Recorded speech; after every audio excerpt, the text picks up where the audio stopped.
மஞ்சளிலே நீராடி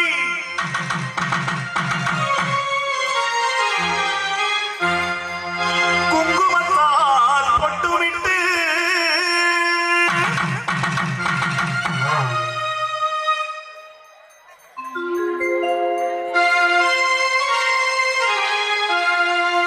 பூவாடை காரியம்மா நீ மருளாடி வந்திடம்மா உடுக்கை பம்பை முரசொலிக்க உடுமி மேளம் தான் ஒலிக்க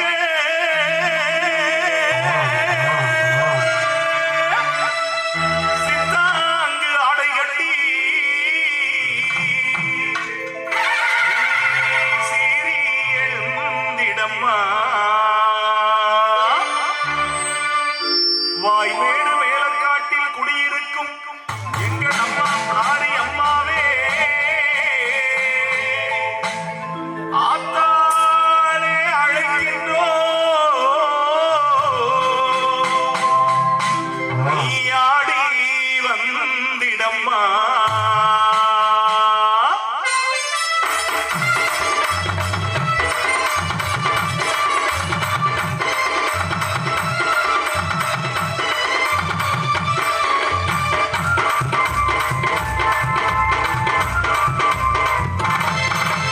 மலையனூர் அங்காடியே ஆங்காடி கிடி சூழியே மலையனூர் அங்காடியே ஆங்காடி கிடி சூழியே குடி சொல்ல வந்திடம்மா எங்கள் குலம் காக்கும் ஆலயம்மா மலையனூர் அங்காடியே ஆங்காடி கிடி சூழியே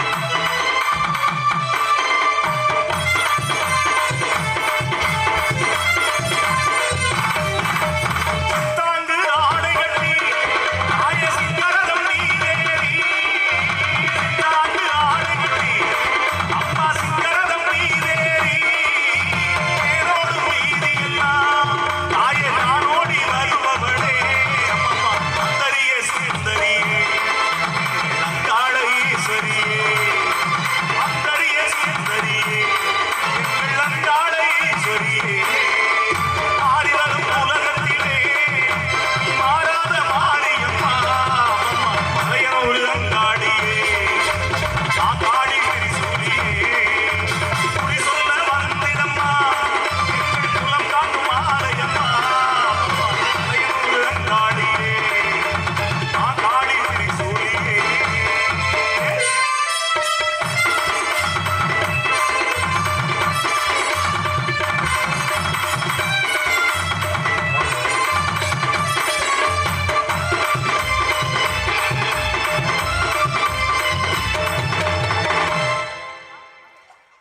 நாகப்பட்டினம் மாவட்டம் வேதாரண்யம் வட்டம் வாய்மேடு மேலக்காடு என்கிற இந்த அழகிய கிராமத்தில் எழுந்தருளி வேண்டுகின்ற பக்தர்களுக்கெல்லாம் வேண்டுகின்ற வரங்களை வாரி வாரி வழங்கக்கூடிய அருள்மிகு பிடாரியம்மன் ஆலயத்தினுடைய முதலாம் ஆண்டு கும்பாபிஷேக தின விழாவை முன்னிட்டு அருமையான இந்த இன்னிசை நகைச்சுவை பாட்டு மன்றத்தை ஏற்பாடு செய்திருக்கக்கூடிய வாய்மேடு மேற்கைச் சேர்ந்த வெளிநாடு வாழ் மண்ணின் மைந்தர்கள் மற்றும் கிராமவாசிகள் அத்தனை பேருக்கும் எதிரே வீற்றிருக்கக்கூடிய பெரியோர்கள், நண்பர்கள், இளைஞர்கள், விழாக்குழுவினர்கள், பேச்சாளர் பெருமக்கள், தாய்மார்கள், வெளியூரிலிருந்து வருகின்றிருக்கக்கூடிய உற்றார் உறவினர், நண்பர்கள், காவல்துறையைச் சேர்ந்த நண்பர்கள், இந்த நிகழ்வை வெகு சிறப்பாக நடத்தி கொண்டிருக்கக்கூடிய ஆலய நிர்வாகிகள், பேச்சாளர் பெருமக்கள், இசையமைப்பாளர்கள், அருமையாக ஒளி அமைத்திருக்கக்கூடிய நம்முடைய வாய்மேடு ஓம் சக்தி ஆடியோ நிறுவனத்தார், இதோடு சேர்த்து இந்த நிகழ்வுக்கு உறவு பாலமாக இருந்த என் அன்புக்குரிய உடன்பிறவா சகோதரர் கீழப்பெருமலை டிஎம்எஸ் சரவணன் உள்ளிட்ட அத்தனை பேருக்கும் என் சார்பாகவும் எங்களுடைய குழுவின் சார்பாகவும் நெஞ்சார்ந்த இரவு நேர வணக்கங்களை பணிவன்போடு தெரிவித்துக் கொண்டு, அத்தோடு சேர்த்து எங்களை அழகாக ஒளிப்படம் இருக்க காத்து கொண்டிருக்கூடிய 2 ஒளிப்பட கலைஞர்களுக்கும் இந்த நேரத்தில் நன்றிகளையும் வணக்கங்களையும் சொல்லிக்கொண்டு, ஒரு ஆலயத்தினுடைய 2 நிமிஷம் சொல்லிட்டு அப்புறம் பட்டிமன்றத்தில் வந்துடுறேன். பயந்துட வேண்டாம். நான் ஏதாவது ஆன்மீக சொற்பொழிவு ஆற்றப்படலாம். ஆன்மீக சொற்பொழிவுன்னா பல பேர் பயந்துடுறாங்க, பட்டிமன்றம்னா பல பேர் பயந்துடுறாங்க. கச்சேரினா பல பேர் பயந்துடுறாங்க, ஆடல் பாடல்னா ஊரே திரண்டு வந்துருக்கு. இப்ப எங்க ஊர்ல ஆடல் பாடல்னா திருடனுக்கு கொண்டாட்டமாயி போகுது. என்ன மாப்பிள்ள ஆடல் பாடல், அப்ப நம்ம கைவரிசையை காட்டிடுவோம் அப்படின்னா நம்ம என்ன செட்டு செட்டா கிளம்பி வந்துடுறது. அன்னைக்கு பார்க்க ஒரு ஊர்ல ஆடல் பாடல்னு நல்லா மாமியார் மருமகன்னா சண்டை தாங்க முடியாது, வீட்டுல ரெண்டு அடிச்சுக்கிட்டு கட்டி உருளும். அன்னைக்கு பார்க்குறேன் ஒரு ஆடல் பாடல், நான் பார்த்துறான்னு கேட்கக்கூடாது ஓர வழியில். ஆமா, அன்னைக்கு ஆடல் பாடலுக்கு வந்த செட்டு பார்த்தீங்கன்னா மருமக வண்டி ஓட்டது ஸ்கூட்டி, மாமியா உட்கார்ந்துருக்கு, ரெண்டு வந்து முன்னாடி உட்கார்ந்துட்டு ஆணு வாயை திறந்துருக்கு 3 மணி நேரமா. எந்த சண்டையும் இல்லை, எதுவும் இல்லை. அதுக்கு அடுத்து பட்டிமன்றம், எங்க பட்டிமன்றம். நம்ம நிலைமையை பாருங்க. அப்ப மாமியா சொல்லுது, ஏண்டி இருடி பட்டிமன்றம் பார்த்துருப்போம், தே உனக்கு ஒரு பொழப்பு இல்லை அப்படின்ட்டு மாமியாவை அடிச்சு கிளப்பி கூட்டு போகுது. இப்ப எல்லாம் சமாதானத்துல எப்படி வந்துட்டாங்க பாருங்க. ஆனா அப்படி இல்லாம உண்மையிலேயே சொன்னாங்க, அதுவும் குறிப்பா தாய்மார்களா அமர்ந்திருக்கக்கூடிய இந்த மண். நேத்து வேற அது வேறன்னு வச்சுக்கோங்க, இன்னொரு பக்கம் ஆண்கள் ஒரு பக்கம் அமர்ந்திருக்க ஒரு நல்ல நிகழ்வு. குறிப்பாக பிடாரி அப்படின்னு சொன்னா தமிழ்நாட்டில் தான் பிடாரி அப்படின்னு பேரு. பிடாரின்னா ஊருக்குள்ள இன்னமும் கூட ஒரு பொம்பளை புள்ள திமிரா பேசுச்சுன்னா என்னடி அடங்கா பிடாரி மாதிரி இருக்க அப்படிம்பாங்க. அப்படி ஏன், என்ன காரணம், ஏன் அடங்கா பிடாரின்னு சொல்றாங்க அப்படின்னா, தனக்கு என்ன திறமை இருக்கோ அதை காட்டுற பெண்ணை இந்த சமூகம் வச்சிருக்க பேரு பிடாரி, அடங்கா பிடாரி. தனக்கு என்ன திமிர் இருக்கோ அதை ஆம்பளை காட்டிட்டு அவனுக்கு பேரு வீரன், ஒரு பொம்பளை காட்டினா அதுக்கு பேரு அடங்கா பிடாரி. இப்படி இந்த மாதிரி பேர் வச்சிருப்பான்.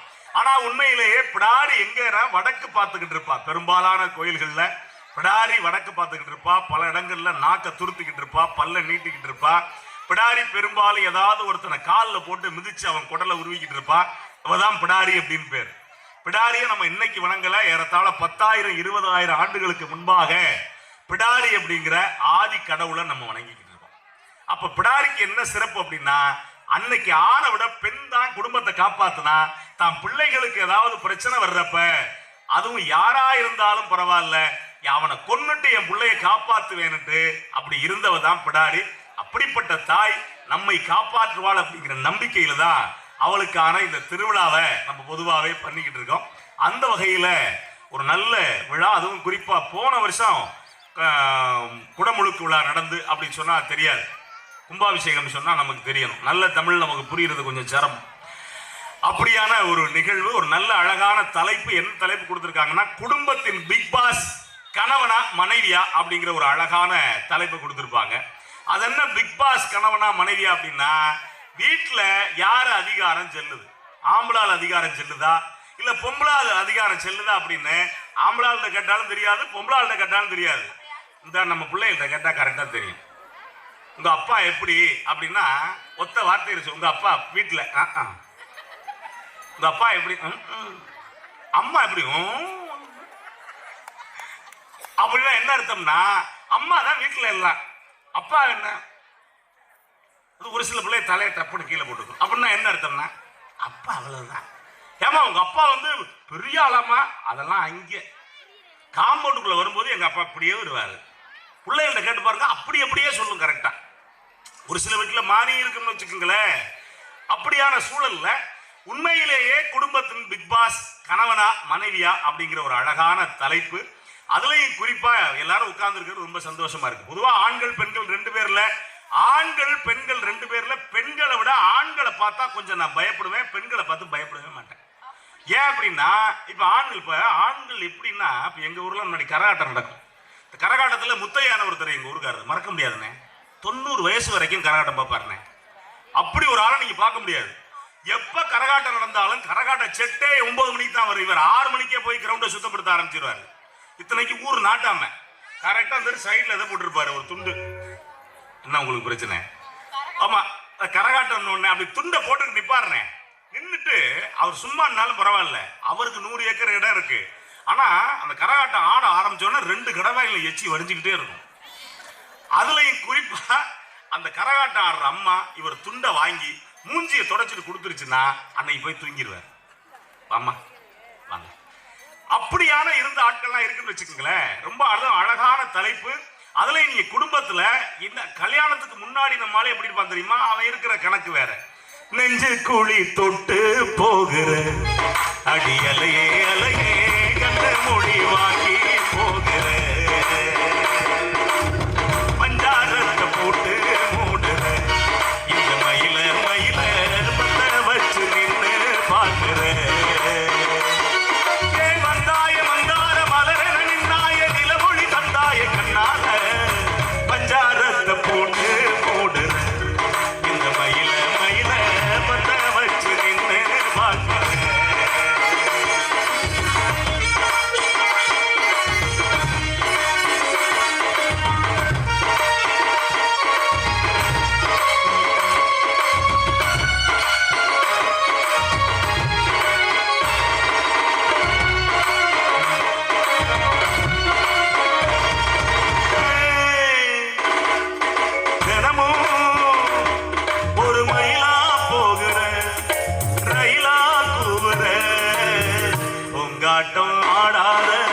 மூடுற இந்த மயில மயில பத்த வச்சு நின்று பார்க்கிற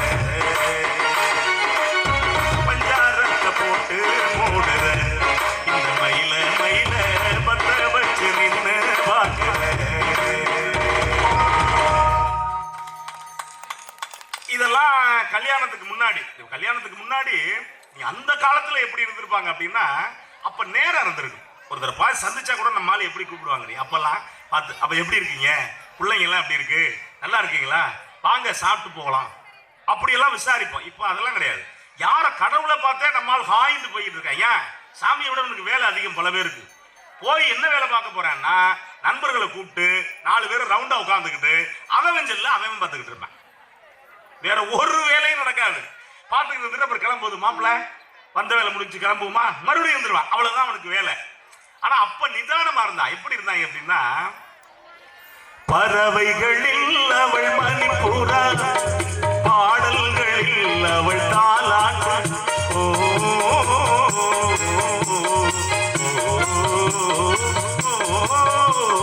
பறவைகளில் அவள் மணிப்புறா, பாடல்களில் அவள் தாலாட்டு, கனிகளிலே அவள் மாங்கனி, கனிகளிலே அவள் மாங்கனி, காற்றினிலே அவள் தென்றல், காலங்களில் அவள் வசந்தம், கலைகளிலே அவள் ஓவியம், மாதங்களில் அவள் மார்கழி, மலர்களிலே அவள் மல்லிகை, காலங்களில் அவள் வசந்தம்.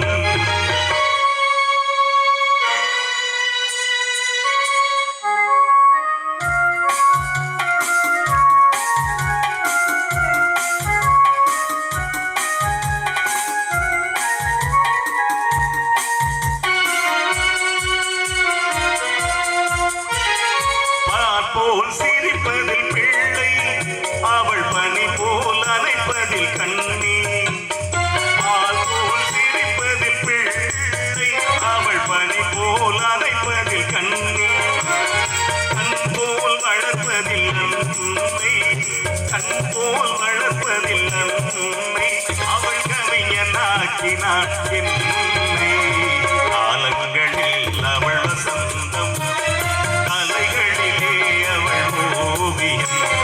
மாதங்களில் அவள் மார்கழி, மலர்களிலே அவள் மல்லிகை, காலங்களில் அவள் வசந்தம்.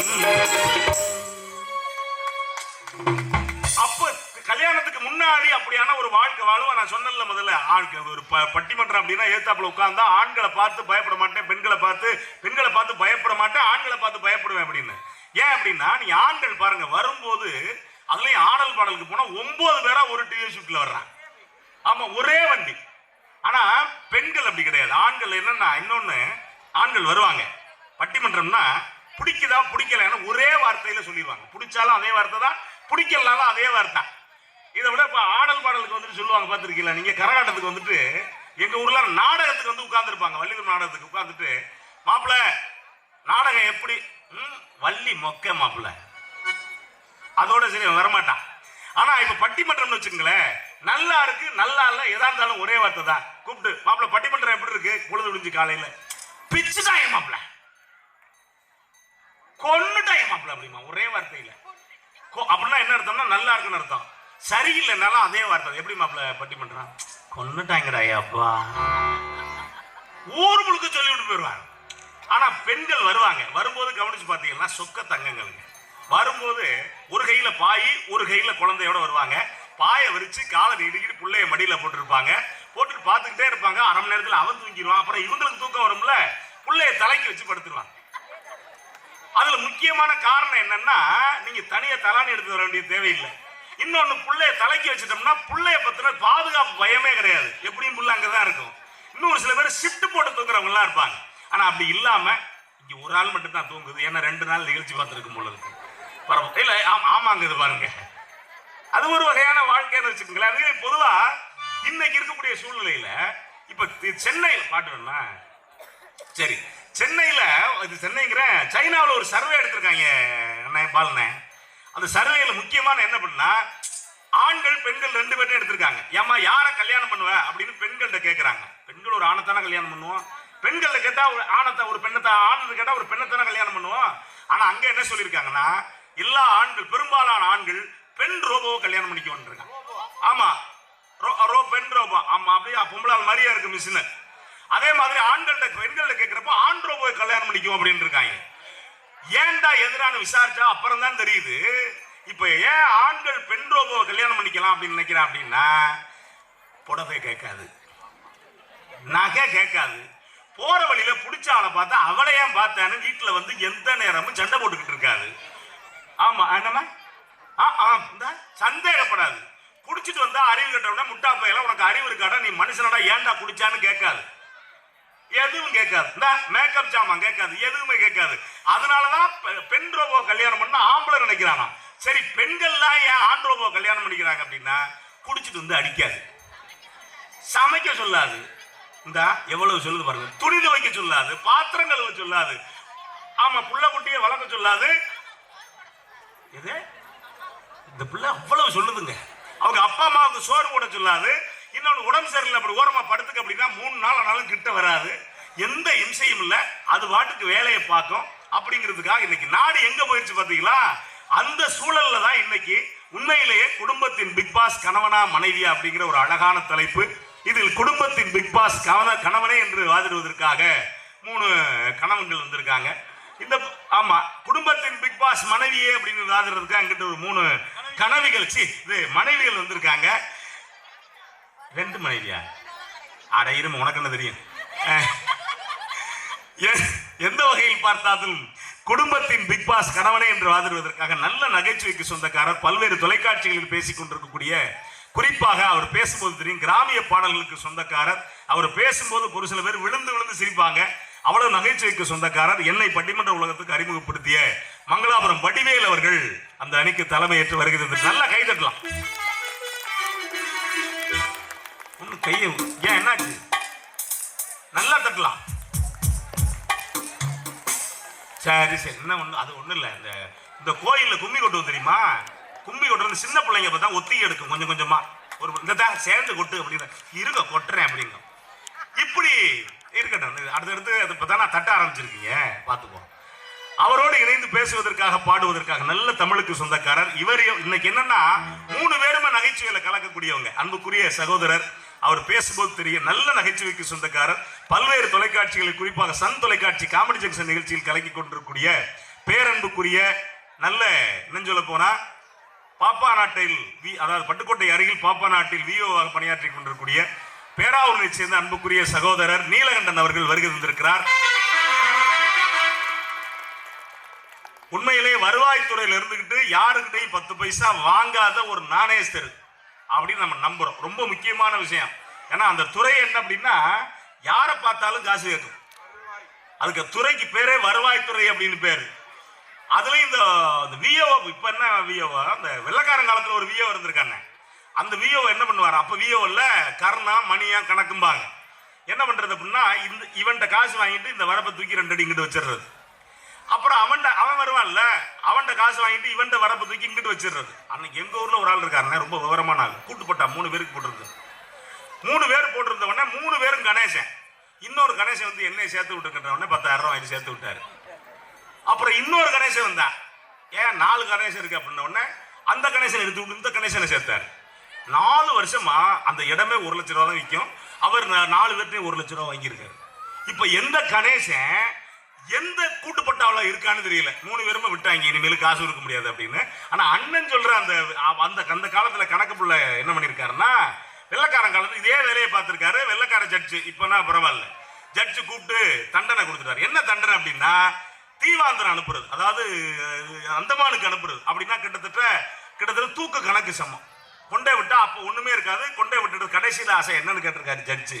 அவர் சொல்லியிருக்காரு, வேற ஒண்ணும் இல்லை சாமி, நான் இங்கே போய் என்ன பண்ண போறேன், பிழைக்க வாய்ப்பு இல்லை, ஒரு உயர் பேப்பரும் ஒரு பென்சில் கொடுங்க. அப்போ பென்சில் தான் கொடுங்கன்ன உடனே சரின்னு எதுக்கோ கவிதை எழுத கேட்கிறான்னு கொடுத்துருக்காரு.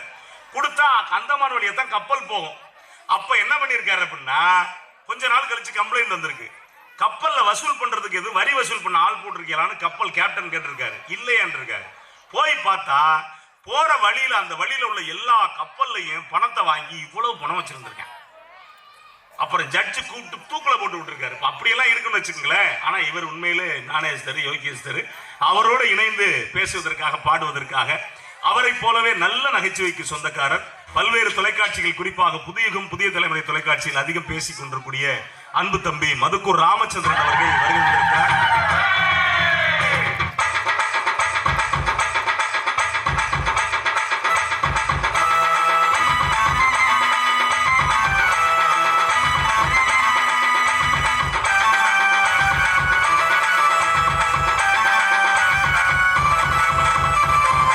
பாட மாட்டேன், அப்புறம் பாடுவேன். இல்லை இல்லை, குடும்பத்தின் பிக் பாஸ் மனைவியே என்று வாதிடுவதற்காக நல்ல நகைச்சுவைக்கு சொந்தக்காரர், பல்வேறு தொலைக்காட்சிகள், குறிப்பாக நீங்க பாத்தீங்கன்னா ஒரு நேரத்துக்கு ஒவ்வொருத்தரும் ஒரு இதுல ஃபேமஸா இருப்பாங்க. இந்த பொண்ணு என்ன அப்படின்னா டிவியில பல்வேறு தொலைக்காட்சி, அதை இல்லாம இப்பெல்லாம் ஒரு பெரிய ஆள் அப்படின்னா என்னன்னா இன்ஸ்டாகிராம்ல வந்து கலக்கினாத்தான் பெரிய ஆள். பட்டிமன்றம் போகலனாலும் எதையாவது எடுத்து போடக்கூடிய, இல்ல இல்ல சொல்றேன் ஐயா, இல்லம்மா அந்த கோயிலுக்கு போனான், சாமி கும்பிட்டான், எல்லாம் உண்மையிலேயே இந்த இன்ஸ்டாகிராம் புகழ் பல்வேறு தொலைக்காட்சியில் பேசிக் கொண்டிருக்கூடிய காரைக்காலை சேர்ந்த யோகதர்ஷினி அவர்கள் வருகை தந்திருக்கிறார்.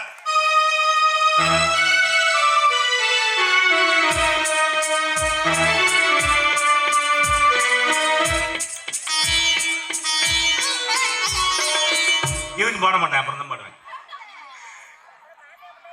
காரைக்காலில் என்ன சிறப்பு தெரியுமா? சிறப்பு தான் சிறப்பு. காரைக்கால்னா போன உடனே நம்மளால சும்மா போக மாட்டான். போகும்போது நல்லா சிரிச்சுக்கிட்டு போவான், திரும்பி வரும்போது குப்புற கவுந்துக்கிட்டே வருவான். அவர் ஆமா புண்ணிய பூமி. அவரோடு இணைந்து பேசுவதற்காக பாடுவதற்காக பல்வேறு தொலைக்காட்சிகளில் தோன்றிக் கொண்டிருக்கூடிய அன்புக்குரிய சகோதரியார், நல்ல செய்திகளோடு நகைச்சுவையும் சேர்த்து தரக்கூடிய நன்னிலத்தைச் சேர்ந்த பாடகி அன்பு சகோதரி மகேஸ்வரி அவர்கள் வருகை தந்திருக்கிறார்.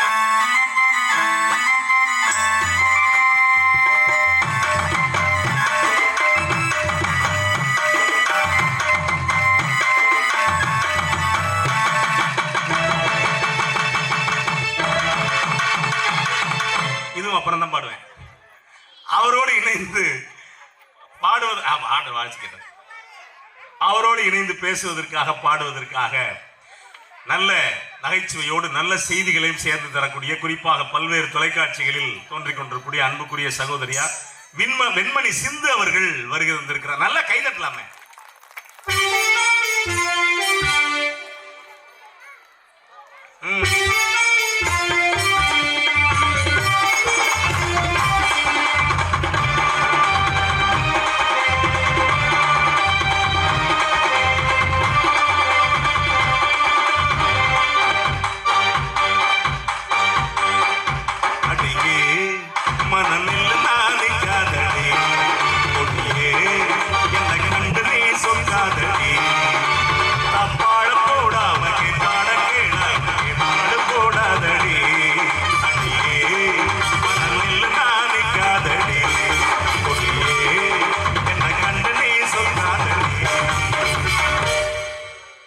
கட்டில் இருக்கு, கட்டை இருக்கு, ஒத்திகையை கேட்ட பின்பு தப்பு எதுக்கு?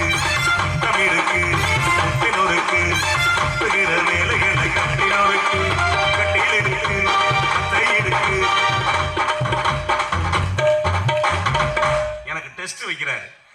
கீபோர்டு சேர்ப்பதற்காக நல்ல அவர் வாசிக்கும் போது தெரியும். எந்த நேரம் இந்த லைவ்ல இருக்கக்கூடிய ஒரு சில பேர் கீபோர்டு கூப்பிட்டோம் அப்படின்னா ஏன்டா கூட்டம் இருக்கும், ஆரம்பிக்கும் போது எப்போ முடிப்பேன்னு கேட்பாங்க. ஆனா அப்படி இல்லாம எந்த நேரம் லைவில் இருக்கக்கூடிய பேரன்புக்குரிய அண்ணன் ராஜ் அவர்கள் வருகை தந்திருக்கிறார்.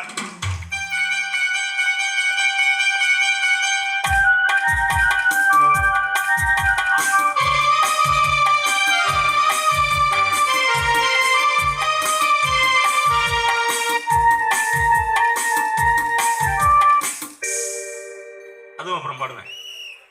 எங்க யாராவது விசில. அதே போல எங்களுக்கு தபேலா இசைப்பதற்காக ஒரு கலை குடும்பத்தை சேர்ந்தவர், அவங்க அப்பாவும் தபேலிஸ்ட், தமிழ்நாடு முழுக்க பயணப்பட்டிருக்கூடிய அவங்க அப்பா ஏற்கனவே கிட்டத்தட்ட ஒரு 50 ஆண்டுகள் பயணப்பட்டவர். அவருடைய மகன் அன்பு சகோதரர் திருவாரூரை சேர்ந்த அன்பு சகோதரர் மாதவன் அவர்கள் தபேலா இசைக்க வருகை தந்திருக்கிறார்.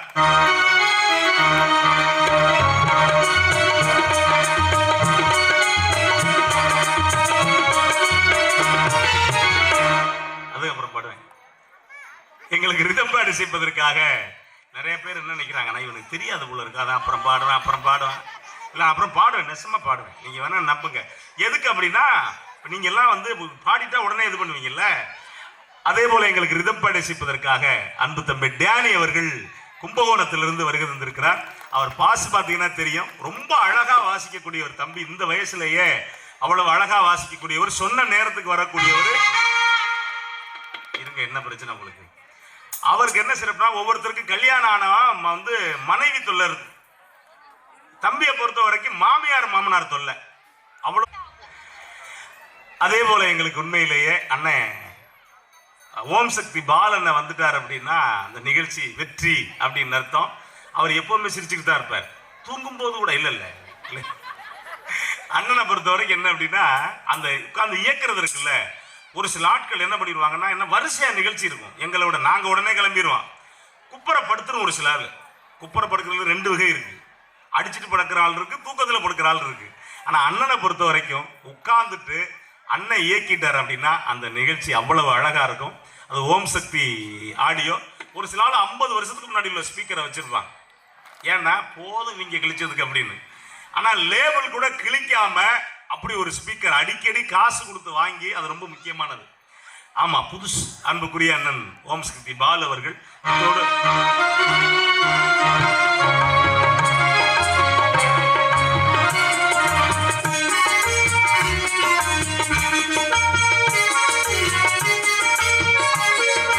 கண்கள் உறங்கிடுமா காதல், கண்கள் உறங்கிடுமா காதல், கண்கள் உறங்கிடுமா ஒன்று கலந்திடும் நெஞ்சம் உறவை நாடி கெஞ்சும், கண்கள் உறங்கிடுமா காதல், கண்கள் உறங்கிடுமா காதல், கண்கள் உறங்கிடுமா.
கை தட்டலாம். ஆண்கள் பெண்கள் 2 பேர்ல நீங்க கவனிச்சு பாத்தீங்கன்னா ஒண்ணு இல்ல, எங்க போறோம் போயோ யோசிச்சு பாருங்களேன். வண்டியில போறோம், வண்டியில போகும்போது ஆண்கள் போறதுக்கு பெண்கள் போறதுக்கு நிறைய வித்தியாசம் இருக்கும். இந்த பெண்கள் வண்டி ஓட்டுனாங்க, பொதுவாக என்ன சொல்லுவேன்னா, ஆண்கள் பெண்கள் 2 பேர்லையும் பெண்கள் வண்டி ஓட்டுறப்ப நம்ம கொஞ்சம் பயமா இருக்கும். நான் ஒரு 5 பேர் பொதுவா வண்டி ஓட்டுற பாத்தீங்கன்னா, நம்ம வண்டி ஓட்டிட்டு போவோம், போகும்போது ஒரு 5 பேரை பார்த்தா ரொம்ப ஜாக்கிரதையா போக முடியும். ஒண்ணு என்ன அப்படின்னா, குறுக்க போற நாய் எப்ப நம்மளை பரட்டி விடணும்னு தெரியாது. நேரா பறந்து போற கோழி, சைக்கிள் ஓட்டுற பெரியவர், ரோட்ல ஏட்டிக்கு புட்டியா போற நம்ம அப்பத்தா, அதையும் தாண்டி ஸ்கூட்டி ஓட்டுற பொம்பளை பிள்ளை. ஏன் ஸ்கூட்டி ஓட்டுற பொம்பளை பிள்ளை அப்படின்னா, எந்த பொம்பளை பிள்ளையும் ஸ்கூட்டி மெதுவா ஓட்டி நான் பார்த்ததே கிடையாது. போற வேகத்துல பாத்தீங்கன்னா லெப்ட்ல இண்டிகேட்டர் போட்டு ரைட்ல திரும்பி அது பாட்டு போயிருக்கு, நம்ம ஆள் குப்பரை கிடப்பேன். இதனாலதான் விழுந்தானா அதுவும் கண்டுக்காது, போறாலும் கண்டுக்க மாட்டேன். போறவன் இவனை சொல்லுவாங்கன்னா, திருட்டு பையன் தண்ணியை போட்டு விழுந்து கிடக்கிறான் பாரு. விழுத்தாட்டுறது யாரு இது? ஆனா அதே நேரத்துல அந்த பொம்பளை புள்ள வண்டியில இருந்து விழுந்துருச்சுன்னு வச்சுக்கோங்களேன், ஆம்பளை போனா தூக்க மாட்டான். பொம்பளை புள்ள அன்னைக்கு பாக்குறேன் ஒரு பொண்ணு விழுந்துருச்சுங்க, லேசாத்தான் காயம், 50 பேர் கூட்டிட்டா. என்னாச்சு என்னாச்சு என்ன விழுந்துக்கிறான்? ஒருத்தன் தூக்கி பிடிக்கிறான், ஒருத்தன் ஊதி மண்ணு தான் பட்டிருக்கு, ஊதி விடுறான். ஐயோ இவ்வளவு பெரிய காயன்றான். ஆமா யாரு? இல்ல அந்த பொம்பளை பிள்ளைக்கு ஒருத்தன் புது வேட்டியை கிழிச்சு கட்டி போட்டுக்கிட்டு இருக்கான், ரத்தமே வரல, கட்டு போட்டுக்கிட்டு இருக்கான். ஒருத்தன் சொல்றான், வாங்க பேசாம ஆஸ்பத்திரிக்கு திருச்சிக்கு போவோம், இவனே கொண்டே சேர்த்துருவான் போல இருக்கு. எப்படி யோசிக்கிறான் பாருங்க. ஆனா ஆம்பளைனா அவ்வளவு பிரச்சனை இருக்கு பொதுவா. அதுலயும் குறிப்பா இன்னைக்கு இருக்கக்கூடிய சூழல்ல இப்ப கல்யாணம் எல்லாம், முன்னாடி எல்லாம் கல்யாணம்னா எப்படின்னா மொத்தமா ஒரு 50 பேர் அவ்வளவுதான் கல்யாணம். இப்ப கல்யாணத்துக்கு 2000 பத்திரிக்கை கொடுக்குறாங்க. கல்யாணத்துல மேடையில பாத்தீங்கன்னா அதுல முன்னாடி எல்லாம் பொண்ணு தலையை குடிஞ்சுக்கிட்டு இருக்கும், ஒத்த காலை குத்துக்கால் வச்சுக்கிட்டு, ஒத்த காலை அப்படி வச்சுக்கிட்டு இறங்க, இந்த குத்துக்கால கையை பிடிச்சிட்டு அப்படி வெக்கப்பட்டு உட்காந்துருக்கும். அப்படின்னா என்ன அர்த்தம்னா, பொண்ணு வெக்கப்படுதுன்னு நம்மளாம் நினைச்சுக்கணும். பக்கத்துல மாப்பிள்ளை தொடையக்கல், அது வேற. அவன் சிரிப்பா, இவன் ஏதாவது சொல்லுவா, அது சிரிக்கும். அப்ப முன்னாடி இப்ப நீங்க கவனிச்சு பாருங்க, மாப்பிள்ளை வெக்கப்பட்டு உட்கார்ந்துருக்கான். இது வர்ற ஆளுகளாம் அக்காவா தங்கச்சிவா மாமாவா மச்சாவா 50 பேரே அது பாட்டு கூப்பிட்டு கூப்பிடுறது கூட பரவாயில்ல. மேடைக்கு வர்றாங்க, மேடைக்கு வர்றவனை கூப்பிட்டு அவன் செல்ல இது எடுத்து இது செல்ஃபி எடுத்து கொடுக்கும். இப்ப காலம் எப்படி மாறி போச்சு பாத்தீங்களா? அதுலயும் குறிப்பா முன்னாடி எல்லாம் பொண்ணு மாப்பிள்ள சாமி கும்பிட்டுட்டு தாலி கட்டி சாமி கும்பிட்டு கோயிலுக்கு போவாங்க. இப்ப என்ன ஆகுது அப்படின்னு அன்னைக்கு பாக்குறேன், பொண்ணு மாப்பிள்ள 2 பேரும் கீழே இறங்கி ஸ்பீக்கருக்கு பக்கத்துல குத்தாட்டம் போட்டுக்கிட்டு இருக்காங்க. பொண்ணு ஆட்டம் கிழிச்சு எடுக்குது, மாப்பிள்ள ஆட முடியாம ஒடியாரான். ஏன்டா ஒடியாரான் அப்படின்னா, அவன் அன்னைக்கு தான் வேட்டி கட்டி இருக்கான். அந்த வேட்டியை பிடிக்க, வேட்டியை அவரை இங்கிட்டு இழுக்க, இங்கிட்டு திரும்பி வர அந்த பிள்ளை சொல்லுது, யோ ஆடியா எங்கிட்ட ஆடுறது, வேட்டி இவனுக்கு கட்டவும் முடியல, வேட்டியை விடவும் முடியல. பொம்பளை இனிமே 50 வருஷம் உன்னைய வச்சு நான் ஓட்டணும். யாரு அது? அதை வச்சு இது மன வச்சு அது ஓட்டணும். நம்ம வாழ்க்கை எப்படி மாறி போச்சு பாருங்க. வாழ்க்கை உள்டாவா மாறி ஒரு பக்கம் போய்கிட்டு இருக்கு. இந்த சூழல்ல தான் இப்படி. அதுலயும் குறிப்பா பாத்தீங்கன்னா, ரொம்ப ஆண் பெண் 2 பேர்ல ஆம்பளை 2 இடத்துல பெண்கள்கிட்ட ஏமாறலாம். அது விட்டு கொடுப்பான். ஒண்ணு என்ன அப்படின்னா, இந்த பொதுவா அந்த கோயில் திருவிழா நடக்குதுல்ல, அதுலயும் குறிப்பா அந்த பொங்கல் காலத்துல நிறைய விசேஷம் நடக்கும். இதுல பாத்தீங்கன்னா போட்டி நடக்கும். ஆம்பளைகளுக்கு போட்டி, பெண்களுக்கு போட்டி, 2 பேருக்கு சேர்த்து ஒரு போட்டி. ஆண்களுக்கெல்லாம் ரொம்ப ரொம்ப ஈஸியான விளையாட்டு, பெண்களுக்கெல்லாம் கஷ்டமான விளையாட்டு. ஆண்களுக்கு என்ன ஈஸியான விளையாட்டு அப்படின்னா, வழுக்கு மரம் ஏறுறது. ஏறின மக்களை வலிக்கிட்டு விழுந்தான்னா அதோட கல்யாணம் ஆகாது, முடிஞ்சு போச்சு. ரொம்ப ஈஸியான விளையாட்டு. அதே மாதிரி இந்த மாடு பிடிக்கிறது, இங்க எல்லாம் மாடு பிடிக்கிறது, எங்க ஊர் பக்கம்லாம் மாடு பிடிக்கிறது நிறைய. சைடுல குத்திருச்சுன்னா அதோட முடிஞ்சு போச்சு அவனுக்கு. ஆமா, அதே மாதிரி இந்த உரி அடிப்பாங்க. உரி அடிக்கிறதுக்காக கணிச்சு பாத்தீங்கன்னா ஒரு சில பேர் பிடிக்கலாம், ஏத்தாப்புல இருக்க தலையில அடிச்சு விட்டுறான், அவனும் காலி இவனும் காலி. ஆனா பெண்களுக்கு ரொம்ப ரொம்ப சிரமமான விளையாட்டு. ஆமா, பாட்டில தண்ணி நிரப்புறது, லெமன் வித் ஸ்பூனு, ஊசி நூல் கோக்குறது. என்ன தம்பி? ஆமா, ஊசி நூல் கோக்குறது, பிஸ்கட்டை தொங்க விட்டு கவ்வுறது, ஆமா பலூன் உடைக்கிறது, எல்லாம் பெண்களுக்கு எல்லாமே ரொம்ப ரொம்ப சிரமமான போட்டி. ஆண் பெண் 2 பேரும் சேர்ந்து விளையாடுற ஒரு விளையாட்டு இருக்குனே பாருங்க, கயிறு இழுக்கிற போட்டி. இந்த கயிறு இழுக்கிற போட்டில எனக்கு தெரிஞ்சு இது வரைக்கும் ஆம்பளை ஜெயிச்சு நான் பார்த்ததே இல்லை. ஏன்? அவன் தான் விட்டு கொடுத்துருவானே நம்ம ஆளு. எங்க ஊர்ல 50 வருஷமா ஆம்பளை எல்லாம் அந்த போட்டு பண்ணி ஜெயிச்சதே இல்லை. ஒரு முடிவு பண்ணிட்டு இந்த வருஷம் நம்ம ஜெயிக்கணும் மாப்பிள்ளன்ட்டு நேரா முடிவு பண்ணி என்ன பண்ணாங்க, கைத்தை வச்சுக்கிட்டு முட்டை குடிக்கிறான், டம்பிள்ஸ் எடுக்கிறான், எக்ஸசைஸ் பண்றான், எல்லாம் பண்ணிக்கிட்டு பொங்கல் நேரமா கைத்தை பிடிச்சி இழுக்கலான்னு முடிவு பண்றாங்க. அப்பதான் அந்த நேரத்துல அவன் அத்தை மகளோ மாமா மகளோ அங்க இருந்து அந்த கரும்புல அரை கரும்புல கரும்பை சாப்பிட்டுட்டு கரும்பை சைட்ல சொருகிட்டு வந்து பாவாடை தாவணியில இழுக்கெல்லாம் வேண்டாம், அப்படி கைத்தை பிடிச்சாலே போதும் நம்மால. இந்த வருஷம் நீயே ஜெயிச்சு போ, நல்லா இருப்போ. ஏன்? நம்ம அத்தை மகன் நம்ம மாமன் மகனை விட்டுட்டு அப்படி விட்டுட்டு போயிடுவாங்க. இதை விட இன்னொரு இடம் இருக்கு, இப்பெல்லாம் இங்க எல்லாம் இருக்கான்னு தெரியல, அந்த கல்யாணம் முடிச்சு நலுங்கு வைப்பாங்க. அந்த நலுங்குல ஒரு வேலை பார்ப்பாங்க. என்ன அப்படின்னா, ஒரு குடத்துக்குள்ள மஞ்சள் தண்ணியை ஊத்தி அதுல மோதிரத்தை போட்டு பொண்ணையும் மாப்பிள்ளை எடுக்க சொல்லுவாங்க. எடுக்க 2 பேரையும் கையை விட்டு எடுக்கணும்ல. ஆம்பளை வேகமான ஆள் தானே, ஓட விடுங்க, ஆம்பளை வேகமா ஓடிடுவான். ஆனா அந்த அம்மா உள்ள கையை விட்டு மோதிரத்தை தேடிக்கிட்டு இருக்கு. இவன் அது கையை கிள்ளிக்கிட்டு இருக்கான். அது எடுத்துரும். இன்னும் ஒரு சில பேர் இருக்காங்க இதை விட விட்டு கொடுக்கறதா இருப்பேன். இவன் தேடி எடுத்து அது கையில கொடுத்து நீ வச்சுக்க. உங்க வீட்டுக்கார அவர் அப்படி ஆளை பார்க்கல தானே தெரியுமே. வச்சுக்க புடி வச்சுக்க. எதுக்கு இவரு விட்டு கொடுக்குறாரு? அன்னைக்கு விட்டு கொடுக்குறான்ல, அதுக்கு பிறகு பாத்தீங்கன்னு வச்சுக்கலாம் அதை அடிக்கடி விட்டு கொடுக்கும். எதுக்கு எடுத்தாலும் பணம் சம்பாதிச்சு வீட்டுக்கு வந்தான்னு வச்சுக்கோங்க, இவன் தூங்குவான், பாக்கெட்ல இருந்து எடுத்து மொத்தமா வச்சிடும். கிளம்பி சட்டை எடுத்து போட்டு நம்மளால கடைக்கு போவான். என்ன டீ குடிக்க காசு இல்லை, மனைவிட்ட கூப்பிட்டு ஜிபே பண்ணி விடு, உனக்கு காசு இல்லை ஒண்ணும் இல்லை போ. நீங்க எப்படி போகும் பாருங்க. அப்படி ஒரு அழகான வாழ்க்கை. இதுல உண்மையிலேயே ரசனை இருக்கு, ஜாலி இருக்கு, அனைத்தும் இருக்கு. ஆனா உண்மையிலேயே குடும்பத்தின் பிக் பாஸ் கணவனா மனைவியா அப்படிங்கிற ஒரு அழகான தலைப்பு. இதில் குடும்பத்தின் பிக் பாஸ் கணவனே என்று வாதிடுவதற்காக பேரன்புக்குரிய அண்ணன் நீலகண்டன் அவர்கள் வருகை தருகிறார். கைதட்டி உற்சாகப்படுத்தலாம்.